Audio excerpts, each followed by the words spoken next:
எல்லாருக்கும் வணக்கம். இன்னைக்கு தன்வி ஸ்டோரி டைம்ல நம்ம பார்க்க போற கதை ஆமையும் முயலும். ஒரு அழகான காட்டுல ரொம்பவும் வேகமா ஓடக்கூடிய ஒரு முயல் இருந்தது. அது தினமும் குதிச்சுக்கிட்டே எல்லார்கிட்டையும் சொல்லும், நான் தான் இந்த காட்டுல ரொம்ப வேகமா ஓடக்கூடிய விலங்கு, என்ன யாராலையும் ஜெயிக்கவே முடியாது. அப்போது ரொம்ப மெதுவா நடக்கக்கூடிய ஒரு ஆமை வந்தது.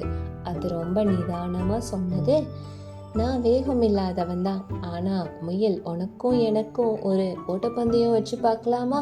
இதை கேட்டு மற்ற விலங்குகள் எல்லாம் ரொம்ப ஆச்சரியமா பார்த்தாங்க. ஆமையா, முயலோட போட்டியா? இதை கேட்டு முயல் சொன்னது, ஹோ, இது சிரிப்புக்கான போட்டியா? அது சிரிச்சுக்கிட்டே ஒத்துக்கிச்சு. அடுத்த நாள் காலையில எல்லா விலங்குகளும் வந்தாங்க. போட்டியும் ஆரம்பிக்க போகுது. நரி கையை தூக்கி கத்தியது, ஓகே ரெடியா, லெட்ஸ் ஸ்டார்ட். முயல் ரொம்ப பறக்கிற மாதிரி ஓட ஆரம்பிச்சது.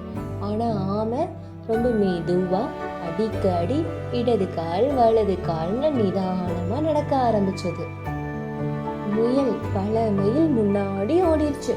அது பின்பக்கமா பார்த்து சொன்னது, அந்த ஆமை இன்னும் தொடக்கத்திலேயே தான் இருப்போம், நம்ம கொஞ்சம் ரெஸ்ட் எடுத்துக்கலாமா அப்படின்னு ஒரு மரத்துக்கு அடியில படுத்து தூங்கிடுச்சு. ஆனா ஆமை ஒரு நிமிஷம் கூட நிறுத்தல. அது எதையுமே கண்டுக்கவும் இல்லை. அது நடந்துட்டே இருந்தது. கொஞ்ச நேரத்துக்கு அப்புறம் முயல் விழிச்சு பார்த்தா ஆமை ஃபினிஷிங் லைனை தொட போயிடுச்சு. உடனே முயல் சூப்பர் ஸ்பீட்ல ஓட ஆரம்பிச்சது. ஆனா ஆமை அதுக்குள்ள ஃபினிஷிங் லைனை தாண்டிடுச்சு. எல்லாரும் ஆமைய ரொம்ப பாராட்ட ஆரம்பிச்சிட்டாங்க. அது மெதுவா இருந்தாலும் நம்பிக்கையோட நடந்ததுல முயல் எதுவுமே பேசல. அது ஒரு பாடம் கத்துக்குச்சு.